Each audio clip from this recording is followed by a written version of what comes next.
Hola a todos, mi nombre es Uriñe Muzquiz-Eslava, soy una de las psicólogas sanitarias de AFAN, Asociación de Familiares de Personas con Alzheimer y otras demencias de Navarra. La siguiente formación es una formación dirigida al cuidador principal y en la cual ofreceremos herramientas y estrategias de prevención para evitar o disminuir la sobrecarga del cuidador. Cuando hablamos del término cuidar, hablamos de un término muy amplio en el cual engloban muchos factores y muchas dimensiones. Cuando hablamos de cuidar, hablamos de proteger y dar seguridad a la persona afectada que está a nuestro cargo. Hablamos de ayudar y asistir en aquellas actividades de la vida diaria como pueden ser la higiene y el aseo personal, su alimentación, la gestión de la medicación, planificar, organizar, pero luego, aparte de todo esto, ¿no? que sabemos que además se da desde una etapa muy inicial de la enfermedad, sobre todo la parte de gestión de medicación y ayudarle a planificar el día a día. También hablamos dentro de cuidar, hablamos de ofrecer, ¿no? y querer aportar un bienestar, un cariño y un disfrute a esa persona que tanto lo necesita, ¿no? Y por otro lado, hablamos de la capacidad de adaptarnos en ese cuidado, puesto que estamos hablando de una enfermedad que es a largo plazo y que en la cual la persona afectada pasará por diferentes fases y en la cual nos tendremos que adaptar en base a las necesidades que vaya presentando ese cuidado. Existen diferentes definiciones para el término cuidar. Por ejemplo, poner diligencia, atención y solicitud en la ejecución de algo, asistir, guardar, conservar. Por otro lado, también es desear, trabajar, ponerte al servicio y llevar a cabo un acto que conduzca o conlleve la búsqueda del bienestar. Y por último, y el más importante, mirar por la propia salud. Pero ¿de qué requiere, ¿no? este cuidado? Este cuidado requiere de mucha paciencia, requiere de mucha atención, requiere de mucha escucha, requiere de mucha empatía y sobre todo requiere de mucho cariño. Sabemos que el cuidado, sobre todo para el cuidador principal, hablamos de un cuidado de 24 horas y que muchas veces es muy complicado el poder ofrecer, bueno, pues todo lo mencionado anteriormente. Pero sí que es verdad que lo que la experiencia nos dice es que la persona afectada eh, ante un estado de nerviosismo, ante un estado de confusión, bueno, pues si nuestra conducta es una conducta desde la prisa, desde la exigencia, desde las presiones, ¿no? Bueno, pues que los resultados generalmente no suelen ser buenos. Por eso nosotras desde la asociación siempre intentamos, bueno, pues fomentar que un cuidado eh, realizado desde el cariño y desde la empatía, pues al final siempre tendrá resultados pues, mucho más positivos que un cuidado desde la prisa o desde la exigencia. Cuando llega el diagnóstico hay un impacto emocional muy grande en las personas allegadas a la persona afectada, en la cual, bueno, pues por un lado tenemos que realizar una reformulación de hábitos y rutinas, luego por otro lado, bueno, pues hay una reestructuración de roles y funciones donde generalmente una de las personas más allegadas se convierte en el cuidador principal de la persona afectada. Por otro lado, hay un cambio en los cuidados y atenciones. Y por otro lado, hay que tomar muchas decisiones y muy importantes en este primer momento inicial. ¿Qué es lo que sucede cuando llega este diagnóstico, ¿no? Y le confirman a nuestro familiar que tiene un tipo de demencia? Bueno, pues generalmente esta noticia se recibe con un shock emocional y generalmente la pregunta que se hacen los familiares o las personas allegadas a la persona afectada suele ser, bueno, ¿y ahora qué tengo que hacer? ¿A qué me tengo que atener, ¿no? Eh, Generalmente, como urge iniciar tanto esta actividad de supervisión y cuidado, muchas veces no prestamos atención a cómo nos encontramos ante esta noticia o ante esta situación, ¿no? Ya estamos hablando desde que desde este primer momento hay un estrés bastante alto donde no nos preguntamos cómo me estoy encontrando yo como cuidador, cómo estoy. Ponemos tanta atención en el otro y en su cuidado que no nos estamos fijando en cómo nos estamos sintiendo nosotros mismos.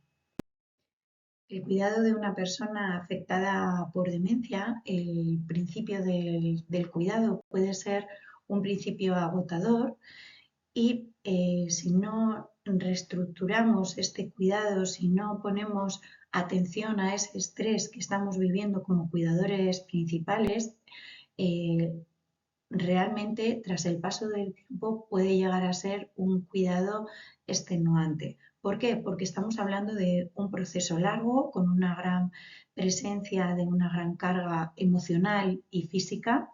Por otro lado, sabemos que es una carrera de fondo en la que es muy necesario aprender a dosificar esa energía, puesto que estamos hablando de un cuidado a largo plazo, en el cual, si no ponemos límites a tiempo, puede llegar a haber una repercusión física y emocional en la persona cuidadora principal, ¿no?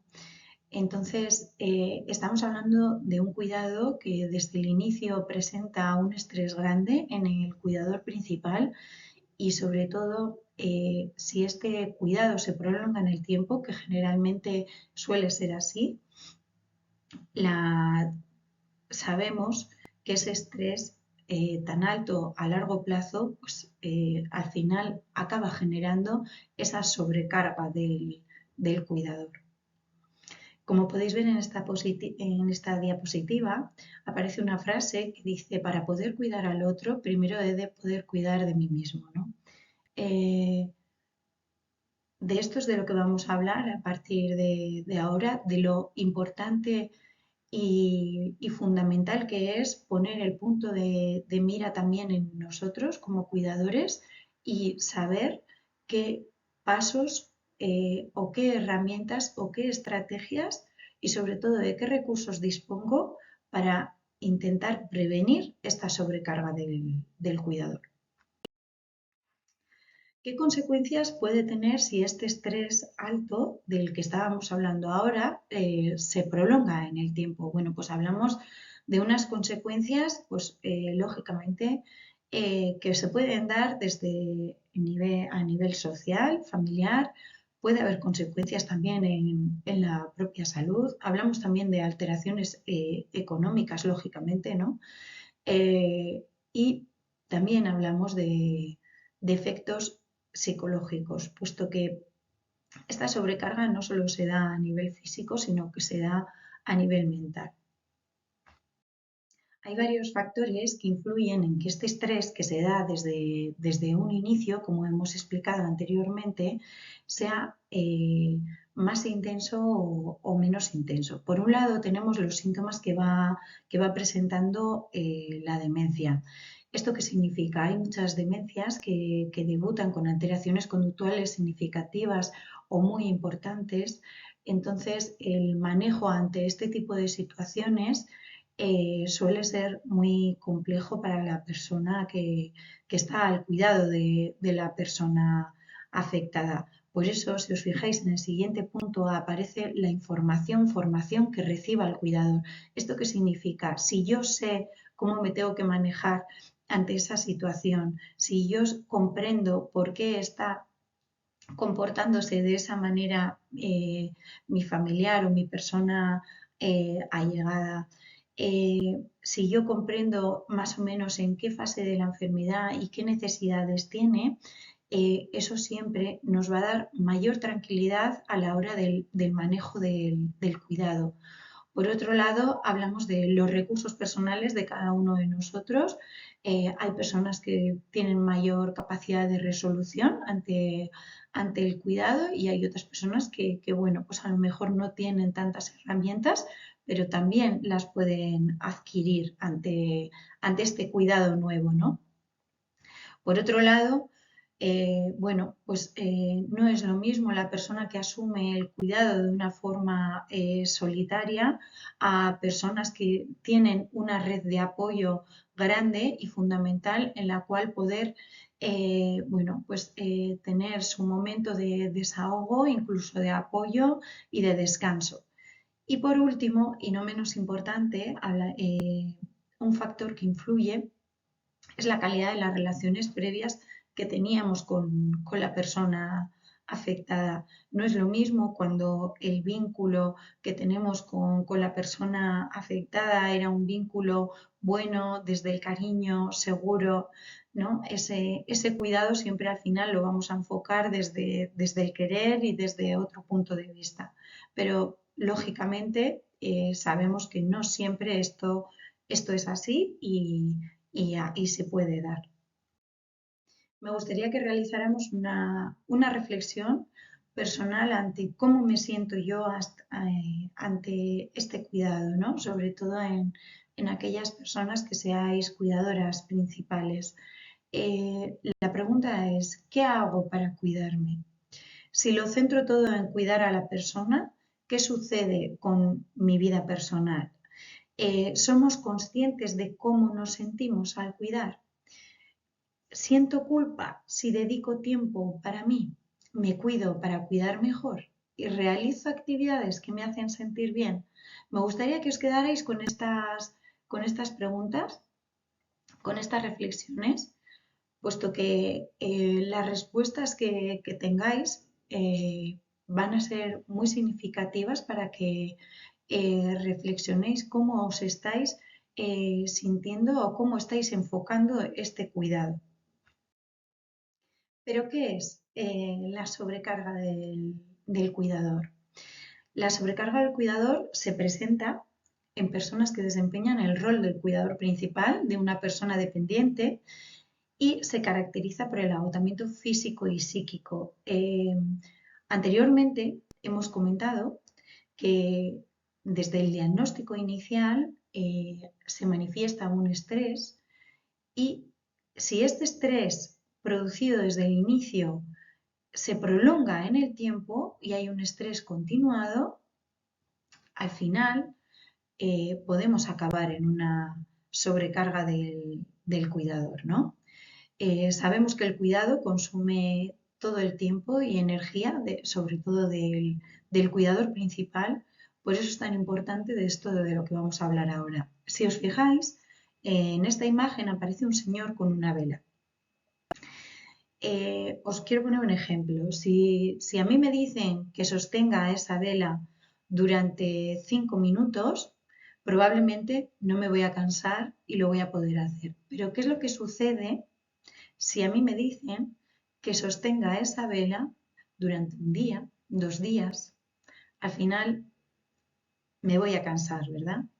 No voy a poder. Pues lo mismo pasa con la sobrecarga del cuidado.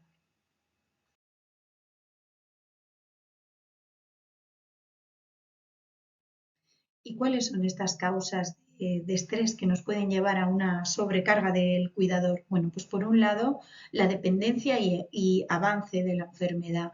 No va a ser lo mismo la supervisión que voy a tener que realizar quizás en un estadio inicial de la enfermedad o lógicamente la parte más asistencial que voy a tener que realizar cuando la enfermedad vaya avanzando, ¿no?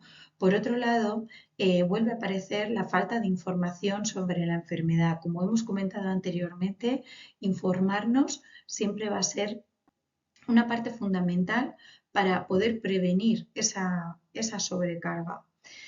¿Por qué? Porque si os fijáis, otro de los factores que pueden, otra de las causas que pueden influir en tener un estrés más alto es el mal manejo de los síntomas. Como hemos comentado anteriormente, puede suceder que la demencia presente alteraciones conductuales significativas. Entonces, un mal manejo ante este tipo de situaciones puede generar pues un estrés alto.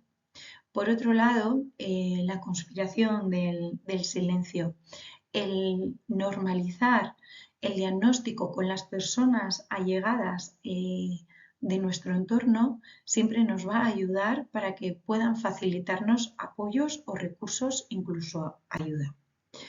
Por otra parte, también está la autoexigencia que tenemos nosotros como cuidadores, los conflictos familiares y diferencias de opiniones también que se suelen dar ante el cuidado, los cambios a nivel sociolaboral que percibe el cuidador principal y, por último, la accesibilidad de los recursos.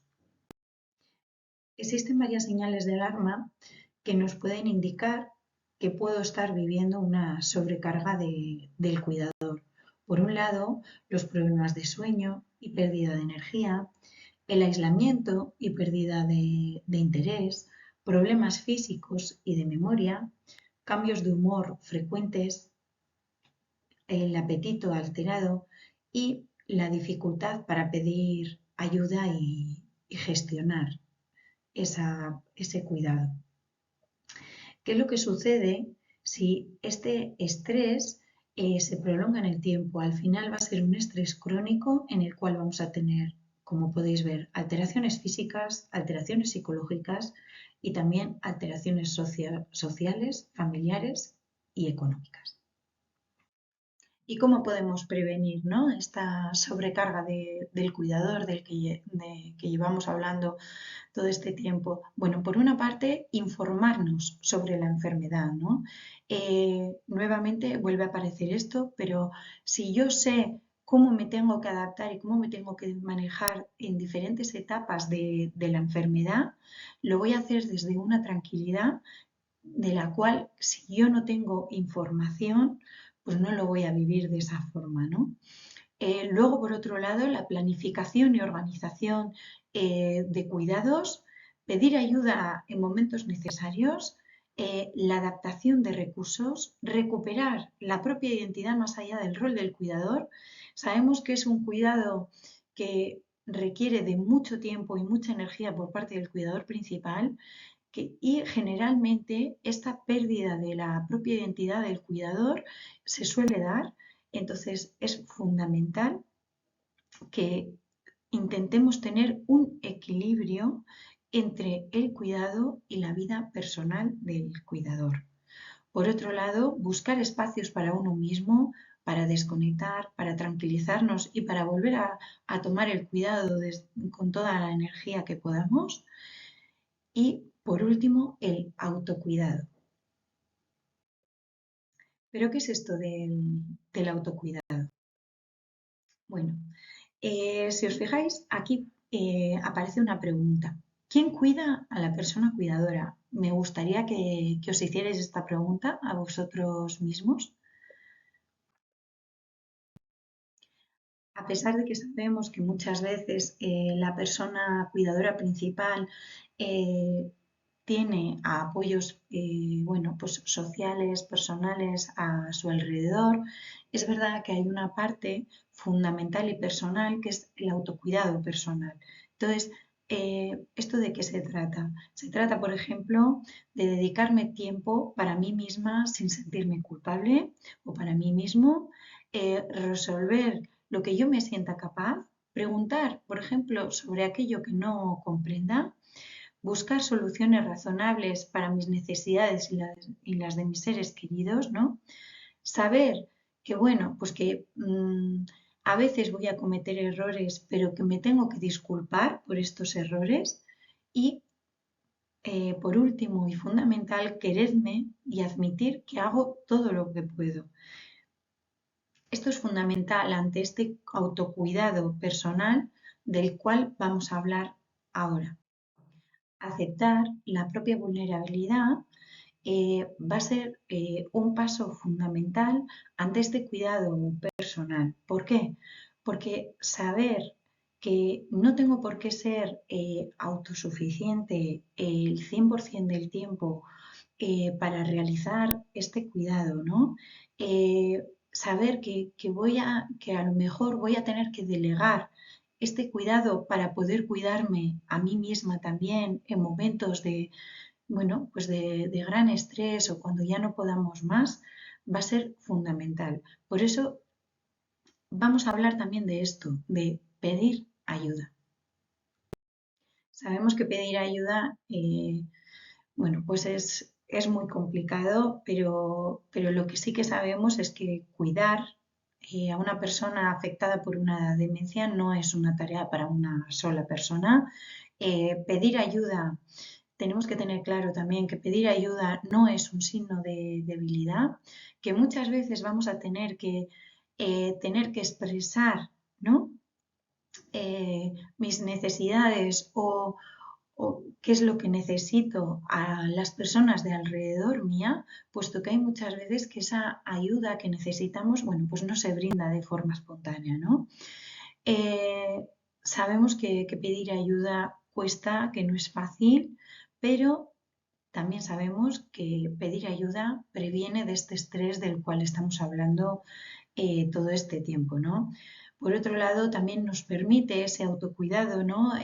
Esa parte de buscar espacios para nosotras, el tener un momento del día o un momento en la semana para dedicarme tiempo para mí misma, porque si pido ayuda va a poder venir alguien a realizar el cuidado mientras yo dispongo de un tiempo fundamental e importantísimo para mí misma o para mí mismo. Y por otro lado, el pedir ayuda, pues lógicamente consigue que el cuidador tenga tiempos de descanso, que son tan importantes en este cuidado. Pero ¿por qué no pedimos esta ayuda? Bueno, pues tenemos varios ejemplos que soléis verbalizarnos dentro de la asociación. Entre ellos, bueno, debería de salir de ellos, ¿no? No quiero implicar a nadie. La responsabilidad es exclusivamente suya. Los demás están muy ocupados, los demás también tienen lo suyo, los demás es un signo de debilidad. Cuando lo intentaron, pues no salió bien. Nadie va a cuidar tan bien como yo. Sé que estas frases os estarán sonando. Mirar en el punto 7 bueno, cuando lo intentaron no salió bien.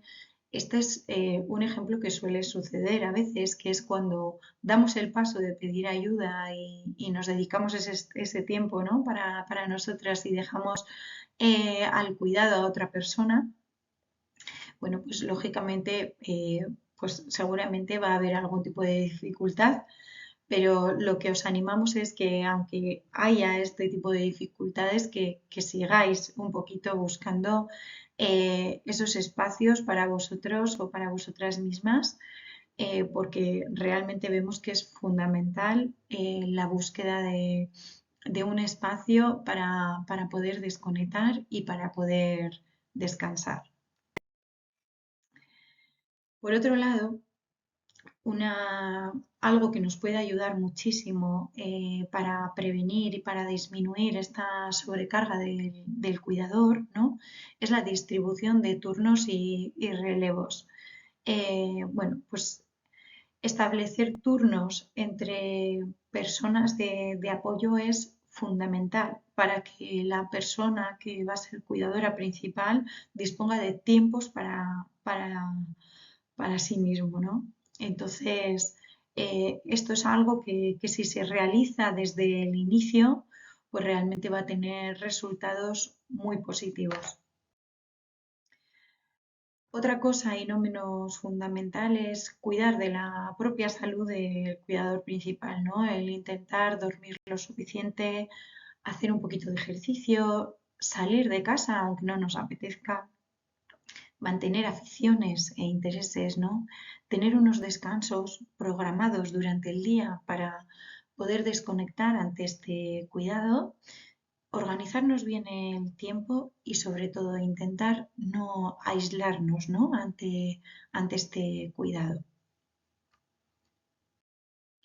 Sabemos que el cuidado de una persona afectada, bueno, pues requiere de una carga emocional altísima y por eso sabemos que la expresión emocional es súper importante en todo el proceso del cuidado. Por una parte, es vital e importante validar y darse permiso a sentir. Sabemos que no todos los días son iguales y que muchas veces os vais a sentir de maneras muy diferentes, pero escuchar y aceptar las propias emociones durante todo el proceso nos va a ayudar muchísimo a poder gestionar mejor cuando tengamos un día menos bueno y nos encontremos un poquito más tristes.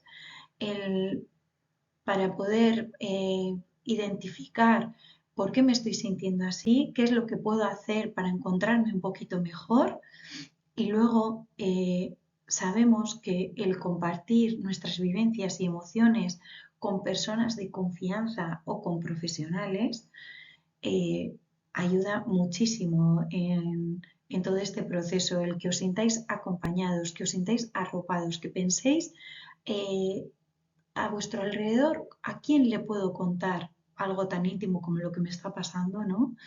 ¿Dónde puedo volcar cómo me estoy encontrando ante este cuidado? Mm, esta diapositiva es una diapositiva que nos gusta mucho porque sí que es verdad que una alegría compartida, ¿no? Se transforma en doble alegría, mientras que una pena compartida es media pena. Sí que os invitamos a que identifiquéis qué personas de apoyo tenéis alrededor y que podáis compartir cómo os estáis encontrando dentro de este proceso. Muchas veces el poder transmitir, el poder hablar sobre lo que estoy viviendo, eso ayuda también a ordenar y a colocarnos en cómo me estoy encontrando ante el cuidado. Esta es una, bueno, generalmente cuando nos suelen preguntar, ¿no? ¿Cómo te encuentras? Eh, generalmente solemos decir, ¿no? Estoy bien, no me pasa nada. Y debajo de ese estoy bien, bueno, pues generalmente hay verbalizaciones del tipo no puedo más, estoy agotado, me siento solo o sola, me siento desmotivado, estoy muy triste, ¿no? Por eso hablábamos de lo importante que es tener apoyos personales y apoyos sociales o que podáis pedir ayuda a profesionales en todo este proceso del el autoconocimiento personal de cada uno de nosotros con cómo nos sentimos ante diferentes situaciones va a ayudar muchísimo a que podamos tener un proceso de cuidado mucho más sano con nosotros mismos, ¿no? Sabemos que gestionar las emociones no es una tarea fácil, pero sí que es verdad que una vez identifico cómo me estoy sintiendo, debo evaluar, ¿vale? ¿Por qué me estoy sintiendo así? ¿Y cuál es la función de que me esté sintiendo así? Por ejemplo, es una pregunta tan básica como ¿cómo estoy? ¿No? Si yo me doy cuenta de que estoy muy enfadada y que cada vez me enfado más con mi familiar o con la persona que requiere de mi cuidado, tendré que hacer una evaluación de por qué me estoy sintiendo así, ¿no? De por qué a aquella persona que tanto quería y con la cual tenía una relación tan bonita, ahora mismo me genera enfado o otro tipo de emociones, ¿no?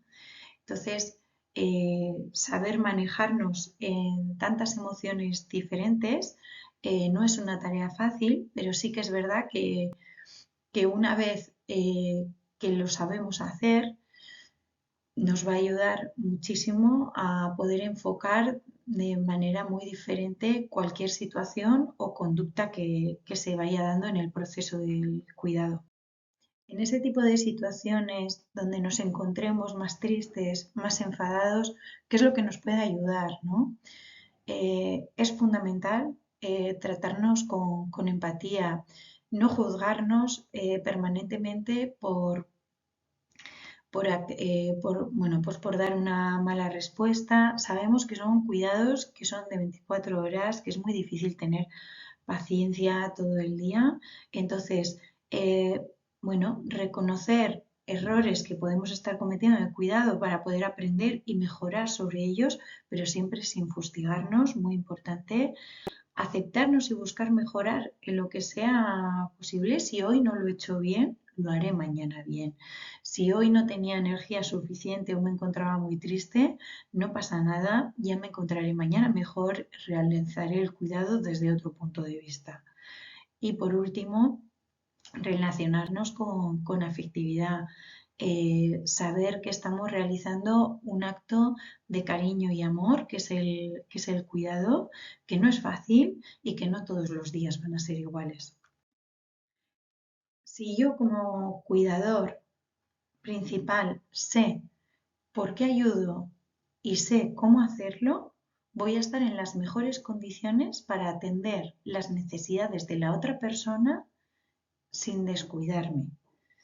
Esto es súper importante y sobre todo también la búsqueda del sentido ante el cuidado es fundamental. Si yo sé por qué estoy cuidando, si yo tengo claro qué es lo que me aporta a mí ser cuidador principal, siempre va a ayudar muchísimo a que el proceso del cuidado sea mucho más sano y que incluso en los momentos más bajos recordarnos por qué estoy cuidando siempre nos va a dar una energía extra, ya sea por la satisfacción de ayudar a alguien que he querido muchísimo, ya sea porque estoy descubriendo nuevas cualidades en mí, ya sea por, bueno, incluso por la oportunidad de tener un desarrollo personal ante el cuidado, por principios, por valores, por lo que cada uno de vosotros veáis, pero lo importante es que tengáis claro por qué estoy cuidando y que os hagáis esta pregunta y que os la reforcéis a vosotros mismos. Dentro de este autocuidado, bueno, pues lógicamente vamos a tener emociones positivas, donde, bueno, pues generalmente vamos a, bueno, pues a lo mejor me estoy viendo fortalecida en mi desarrollo o fortalecido en mi desarrollo personal. Y luego, por otro lado, lo que hablábamos, pues van a haber también emociones negativas. Es un proceso muy largo donde nos vamos a sentir de manera muy diferente, ¿no? Entonces, es verdad bueno, pues que este tipo de emociones pueden favorecer o obstaculizar en la relación con la persona que cuidamos o en la actividad del cuidado o en el bienestar del cuidado. Por eso es tan fundamental y tan importante cuidar de nuestras emociones y sobre todo intentar convertirlas en emociones más positivas, porque realmente tienen una repercusión fundamental y muy importante en la persona que estamos cuidando.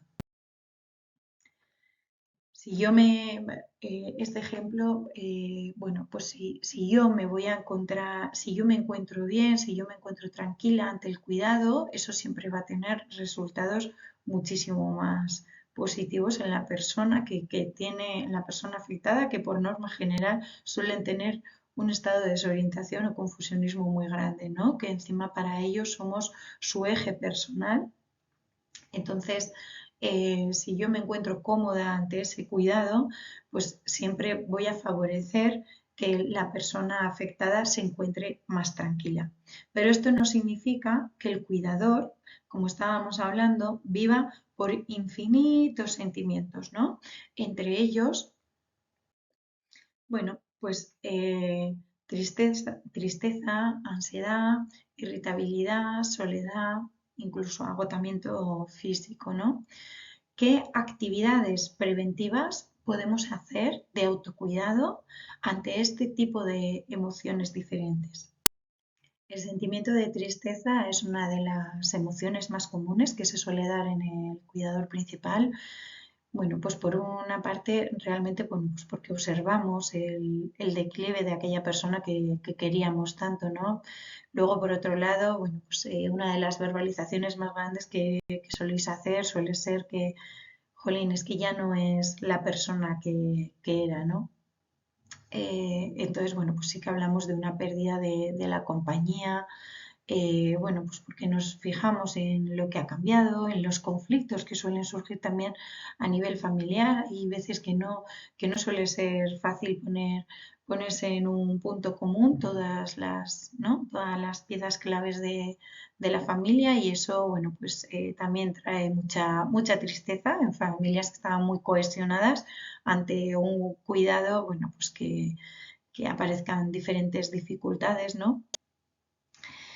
Y qué es lo que podemos hacer, ¿no? Para que este sentimiento de tristeza, bueno, pues para poder gestionarlo sobre todo y para intentar sobre todo disminuirlo, no para que desaparezca, porque va a ser eh, una emoción natural que va a aparecer en este proceso, ¿no?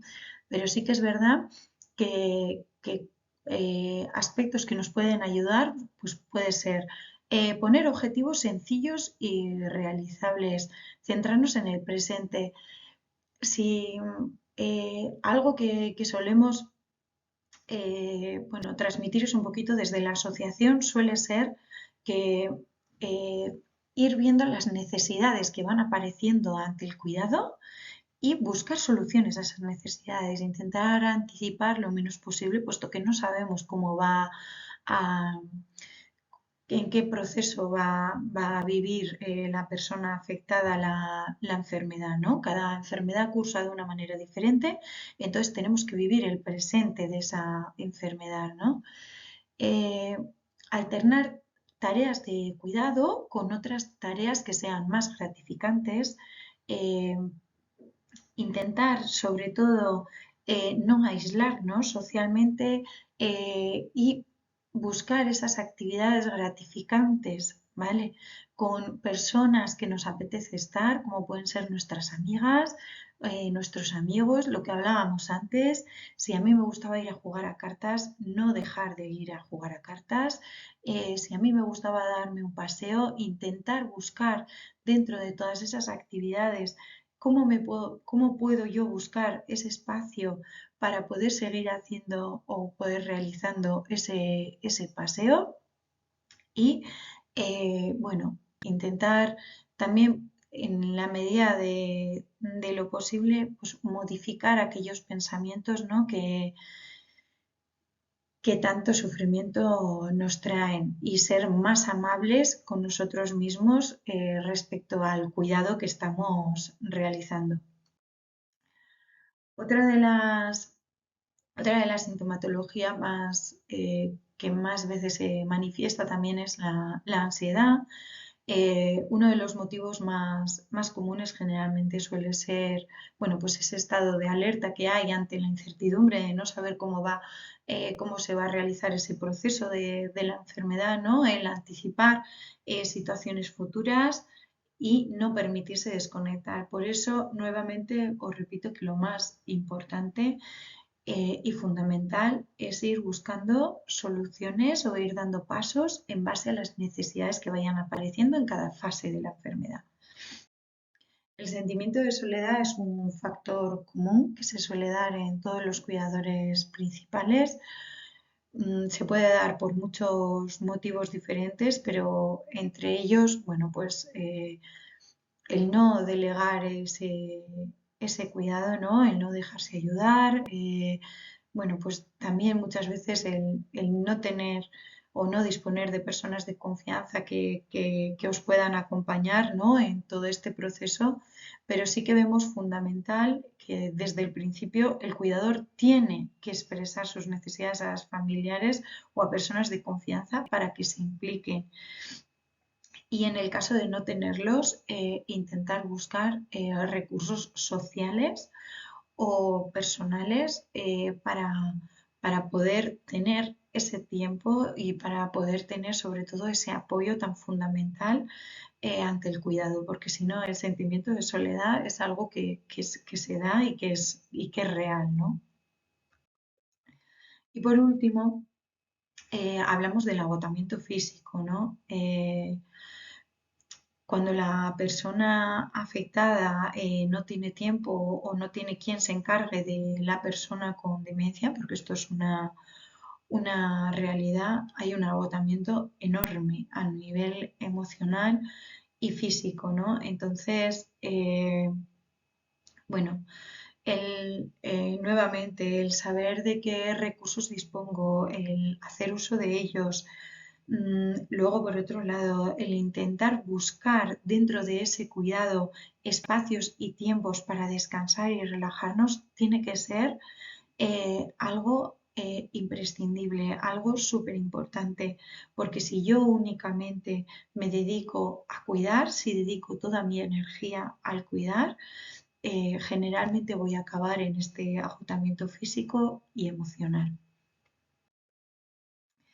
Y ya a modo de resumen, un poquito de todo lo que hemos estado hablando hasta ahora, eh, sí que os ponemos como varias claves, ¿vale? Para que, bueno, pues sobre todo para que os pueda ayudar a prevenir de esta sobrecarga, que es algo que se da de forma real, pero que sí que si nos informamos ante la enfermedad, ¿no? Si somos realistas acerca de las habilidades personales que tenemos, si hago uso de recursos que tengo alrededor mía, si busco ayuda, si priorizo mi tiempo, ¿no? Si comparto cómo me estoy sintiendo, ya sea con alguien de nuestro apoyo, ya sea con profesionales, ¿no?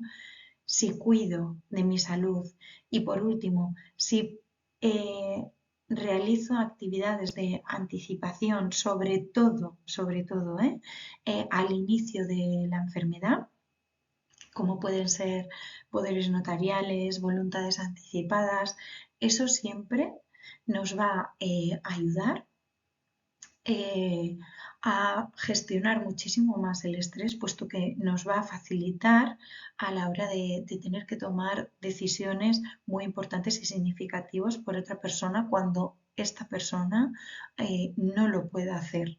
Entonces, si yo en ese estadio inicial realizo este tipo de actividades como pueden ser, o gestiones, perdón, como pueden ser las voluntades anticipadas o poderes notariales, eso también ayudará muchísimo a que el cuidador principal pueda gestionar muchísimo mejor cualquier tipo de toma de decisiones, puesto que ya habrá sido demandada o solicitada por la persona afectada.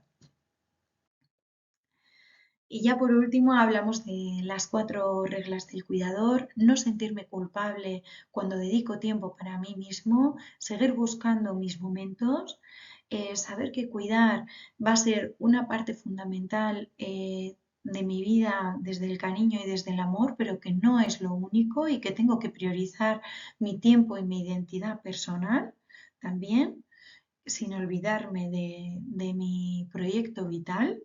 Y por último, intentar un poco buscar ese espacio donde yo me pueda encontrar tranquilo y pueda estar distraído y sobre todo donde pueda tener un bienestar emocional y físico. Agradeceros todo este tiempo que habéis estado aquí escuchándome y bueno, espero que haya sido de una pequeña ayuda, por lo menos. Me gustaría terminar esta formación hablándoos de AFAN, de la Asociación de Familiares de Personas con Alzheimer y otras demencias de Navarra, explicaros que es una asociación, bueno, pues sin ánimo de lucro, que se creó con iniciativa de un grupo de familiares en 1990, que trabajamos con familiares de personas afectadas con demencia y que dentro de los servicios que ofrecemos es el asesoramiento, es el acompañamiento a la familia en intervenciones individuales o grupales, que realizamos formaciones, hay un servicio de voluntariado también y que promovemos la sensibilización e investigación. Hay 2 sedes, en Pamplona y en Tudela, podéis acudir a cualquiera de las dos. Y por último, deciros que, bueno, pues como un gran objetivo, bueno, pues que llevamos unos poquitos años ya atendiendo también en zonas rurales con el fin de poder llegar a todas las necesidades de todas las personas cuidadoras y que para vosotros, para lo que necesitéis, pues que vamos a estar encantadas de poder estar con vosotros y acompañaros y ayudaros ante cualquier situación que estéis viviendo ante un cuidado de una persona afectada por demencia. Nada más deciros que muchas gracias y que un saludo muy grande.